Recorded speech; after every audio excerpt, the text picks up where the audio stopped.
ফাঁকির মতন। তো জামাল ভাইয়ের এলাকায় যেহেতু আসছি, তো আমি একটা বাবুই ফাঁকির বাসা দেখছি। জামাল ভাইয়ের এই সম্পর্কে কোনো ধারণা আছে কিনা, বা ওনার কিরকম লাগে দৃশ্যটা দেখতে, ওই যে তাল গাছের উপরে? আপনি খেয়াল করছেন কিনা এই যে বাবুই পাখির বাসা? চড়ুই পাখি আর বাবুই পাখি। খুবই সুন্দর বাসাগুলো দেখতে পাচ্ছেন, ওরা উড়ে চলে যাচ্ছে আবার বাসায় আসতেছে, খুবই চমৎকার দৃশ্য। তবে মনে হয় আমাদের থেকে মোটামুটি ওরা কোনো সুখী আছে, ওরা কোনো হিংসার জড়িত নাই, প্রতিহিংসা নাই, ওদের মাঝে ভরপুর টাকা পয়সার কোনো অহংকারী নাই, কোনো কিছুই লাগে না, ওরা আমাদের থেকে অনেক ভালো আছে, অনেক সুখী আছে। দেখতে পাচ্ছেন মন চাচ্ছে বাইরে চলে যাচ্ছে, মন চাচ্ছে বাসায় আছি বসে আছে, কিন্তু আমি চাইলেও এইভাবে পারবো না।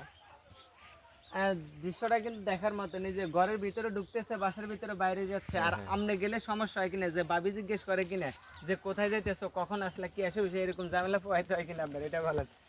এগুলো প্রত্যেক ফ্যামিলিতে জিজ্ঞেস কফিও দিতে হবে। আপনি যদি ফ্যামিলিতে যদি আপনার থাকে, স্ত্রী থাকে, তাকে বলতে হবে, মা থাকলে মাকে বলতে হবে কোথায় ছিলাম, কী কাজ করছিলাম, এতক্ষণ করছিলাম, এগুলো সবারই প্রশ্নের উত্তর দিতে হয়।